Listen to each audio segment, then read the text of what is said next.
Hello folks and welcome to the very first Irish whiskey review with me, Marty McCauley.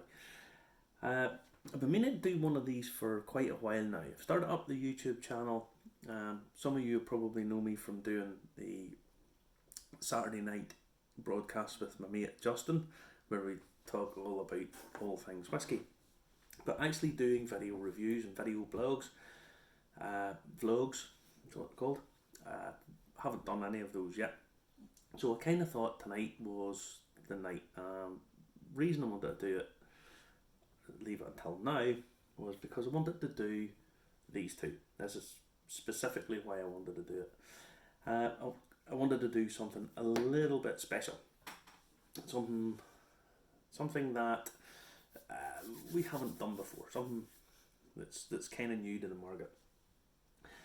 These are the Dunville's single casks. So this is bottle number 1, bottle number 2. So this is cask number 1327, and this one, strangely, is 1326. So this one came out first, this one came out second. Don't know why. Haven't asked the guys down there what the reasoning for that was. So I've poured these out. I've had these sitting for a little bit because whether this is psychological or what the methodology for this is, even though whiskey in the cask is exposed to oxygen primer, well, the whole time it's in the cask, when it goes into a bottle, it becomes a little bit. It doesn't change once it's in the bottle, as long as it's sealed. Now these haven't been in the bottle for very long, but once they get back out into the air, you do notice a change. There is definitely, when it's a good quality spirit, when it's in the air for a little period of time, it does make a difference. So allow it to decant, if you like, and to open up, and it does make things a little bit better. Honestly, it really does. So give it a bit of time. These are single casks. They're bottled at cask strength. This one is 55, and that one's 57. They're 12-year-old PX casks. So Pedro Ximenez casks. Dunvilles were one of the first to start doing this, and everybody does it now. Lots of people do it. They were one of the first to do it. So this is the dark series, and when they're doing the marketing for this, they don't sort of emphasise the dark element of it for some reason. I don't know why. It's labelled as the dark series, but it's not really known as it. It's just known as the Dunville single casks. People have been itching about these for quite a period of time. A few people have got to try these over the last while, and the guys down there decided, well, we'll release a couple of single casks. This one, when it first hit the internet, which is where they sold it through the distillery, this sold out in I think about 2.5 hours. This one, 6 minutes. That's all it took. 6 minutes for this to go. These guys do premium whiskey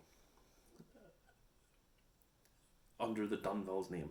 They do some other stuff that I'll maybe review that at some point as well, but it's not as good. There's no point in me saying that it is, because it's just not as really sort of cheap, but it brings in the money, which everybody needs. Then they do the Three Crowns, which is sort of their more basic level stuff. You know, the stuff you find in the supermarkets quite easily. These are one-offs. You'll see another one probably in the not too distant future, because the money that they generate from this, it keeps things going, it pays wages, it does all of that. And don't let anybody tell you that any business is in it for the love of the industry. They're there, they do love what they do, absolutely, but you need to make the profit. You have to, otherwise there's no point in being in business.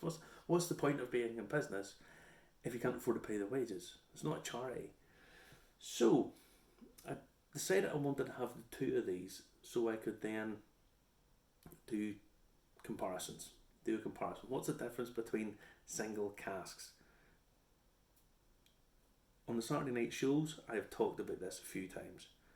Just the differences between different casks, how they become different, why they become different, how hard it is for a blender to try and get everything back, incorporate it into one bottle and be a spirit that is repetitive, that's repeatable. Sorry, that customer buys it.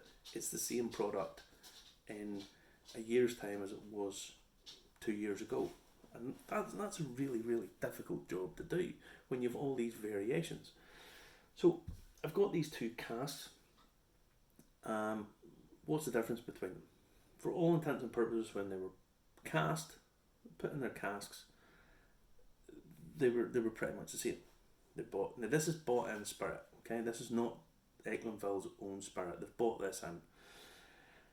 Bought it in, and now it's single malt, so it's coming from one source. It has to come. Single malt means it has to come from the one distillery, and that's what they've done. So they've bought this from a distillery, but they've bought their own casks, casked it, put it away, and had this.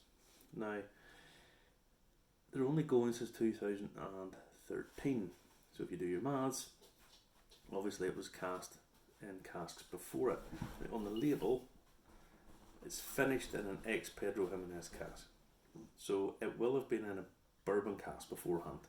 Okay, bourbon cask, I'll give it that vanilla sweetness. I'll give it that charcoal, clean, quite light flavour. Okay, so this has then been finished for a period of time in the PX casks.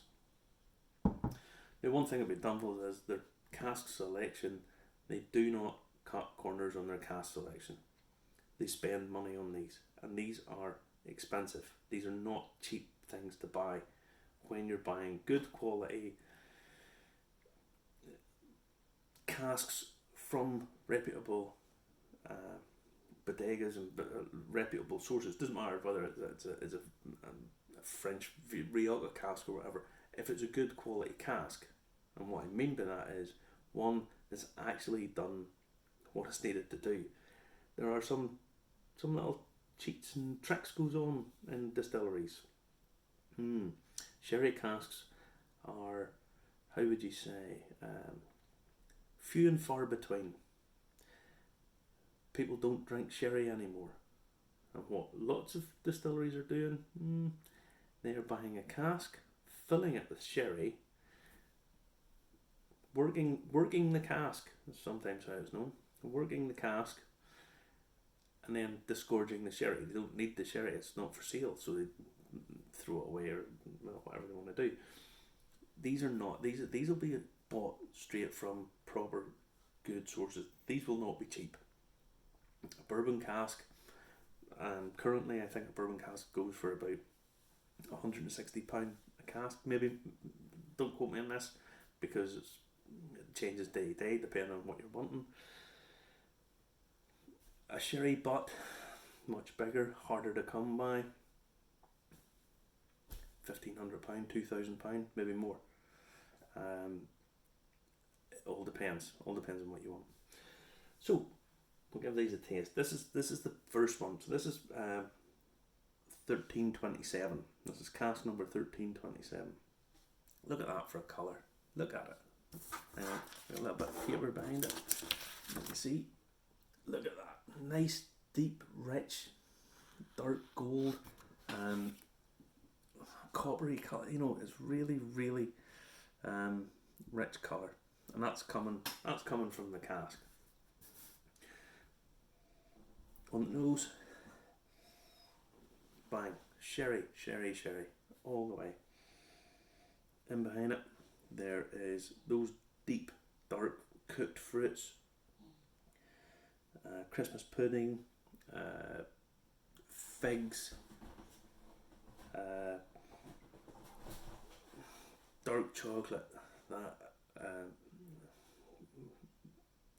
cherries, your dark cherries, that kind of thing. Again, raisins, all those sort of dark fruits, really, really coming through, really, really strong, and it's not overly sweet. That's a good point in it. It's got all of that, but it's rich. It's not sweet. It's not that sickly sweet. It's almost with this. There's almost a syrupy sweetness, but without it being overpowering. It's not going to rot your teeth. You know, yeah, beautiful, beautiful. On the nose for this one. Now this one is 57%, and it does make a difference. It does make a difference. I've got my notes here, by the way. There's a more toffee, more caramel flavour coming through. It's because it's got higher alcohol. It's cleaner. It's got a slightly more solventy thing to it. The toffee, the caramel comes up because of that. Yep. On the nose, which one do I prefer? On the nose, possibly the second one. I probably prefer the second one actually, because it has that slightly different level to it. It's cleaner, it's crisper. Taste wise,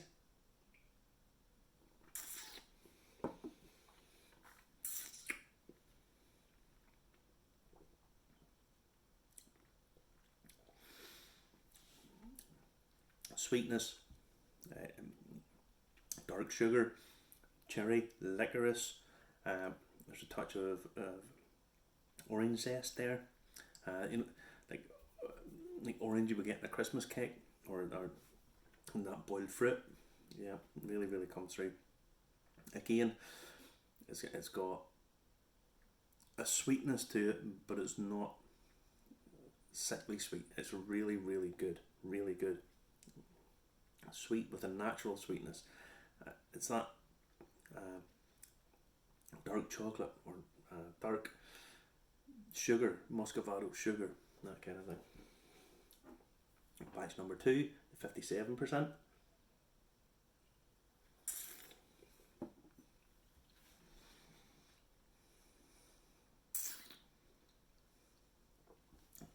Again, chewy dates with a higher alcohol. There is a more menthol. There's a minty thing to it. It's again the muscovado sugar. See, these are very similar. They're sisters, but they're not twins. They're not identical twins. So things are very similar, but there are slight differences. There's slight variations. Higher alcohol percentage obviously means that's an obvious change in it. And with the higher percentage of alcohol, it's got that slightly cleaner taste that comes through. But bear in mind, these are both full strength. I haven't added any water to these, so they're both full strength. On the finish, this one, the first one,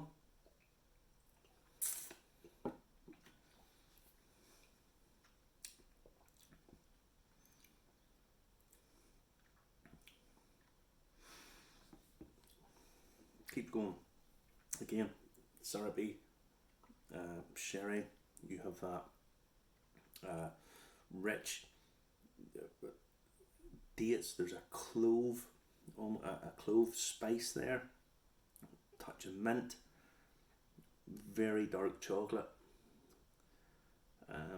Figs, dates. All of those sort of rich cooked fruit flavours. It really comes through. And this one,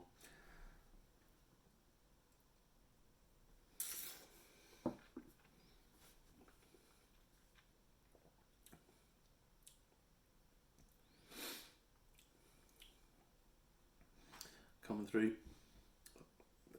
the licorice comes through there, comes through different than it did on this one.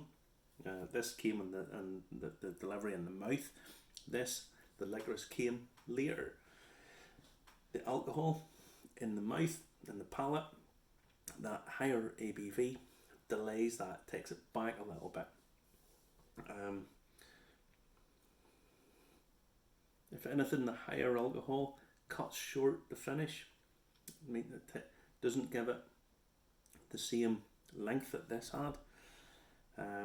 Mouthfeel, which I always think is very important. Mouthfeel is extremely important. People sometimes forget what that means. It means how it feels in your mouth. These are very chewy. They've got that sugary richness that coats your mouth. It's got that almost chocolate effect.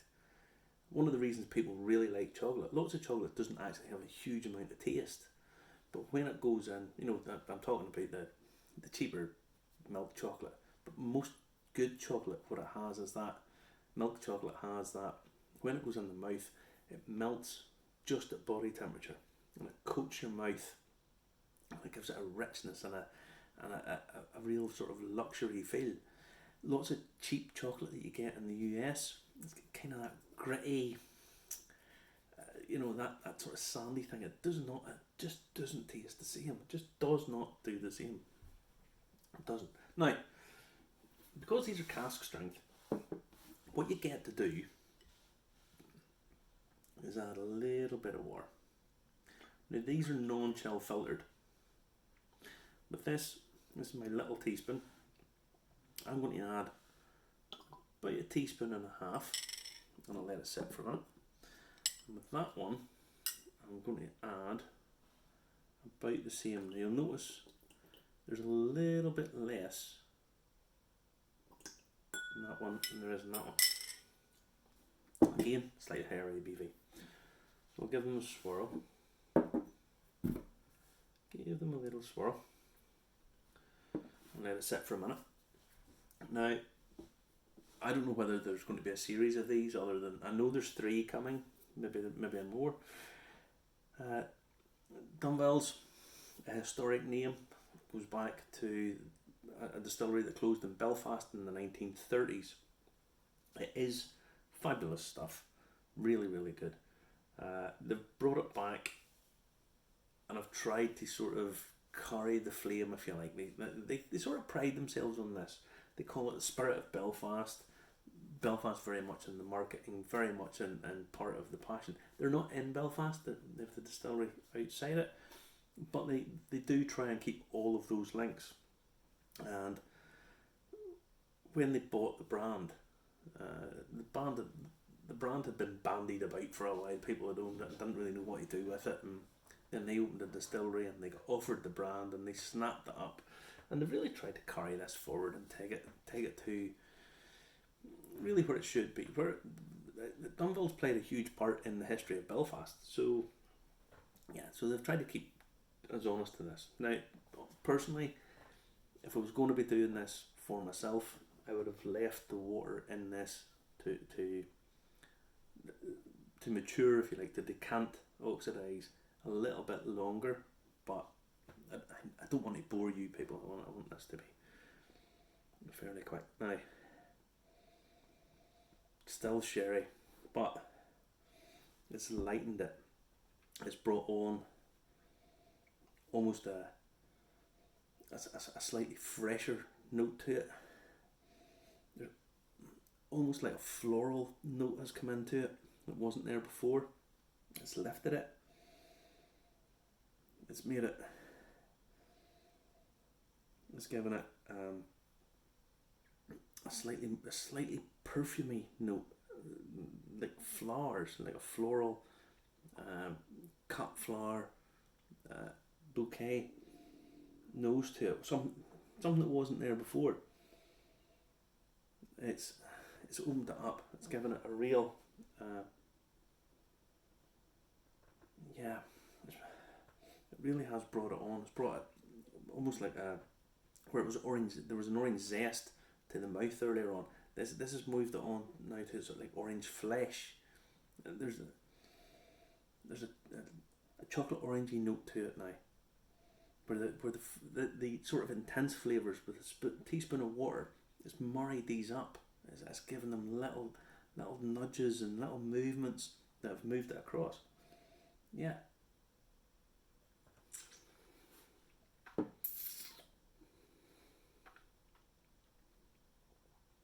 Again, it's just smoothed everything out. It's allowed it all to come together. And it's a bit like if you have a great soloist and he forms into a band, where all these little movements, these little where it was chewier earlier on, it's now become just more palatable, more drinkable. Lovely. The minty thing has come on. There's a little mint. The spice has died down. There's not as much intense spice. It's still there, but it's moved across, and where it was a sort of syrupy sweetness in the finish, it's now moved across to it's a cleaner, more delicate, subtle. It's probably a little bit shorter with the water on it. A little bit shorter with the water on it.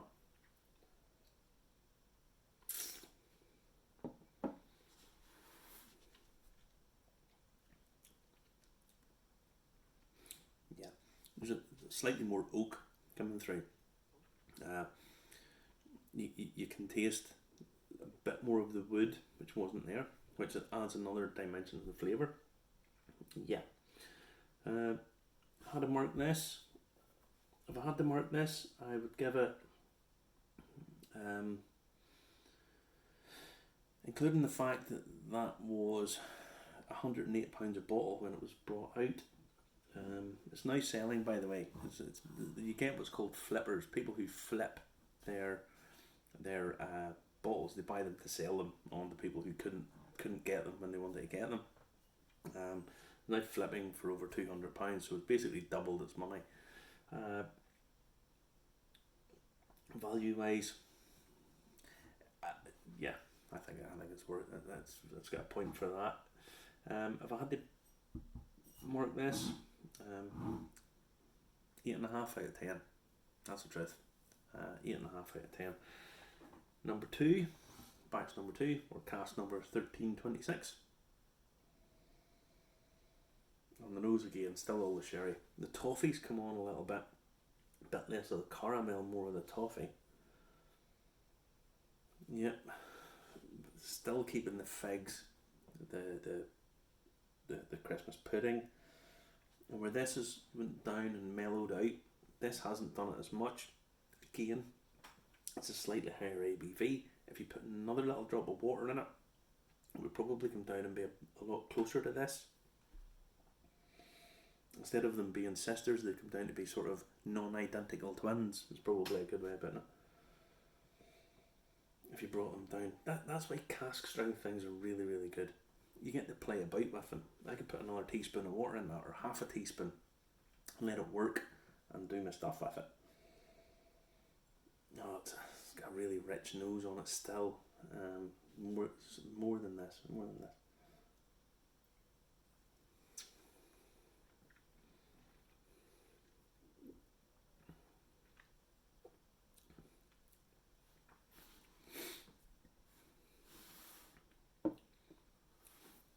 Again, on the nose, it was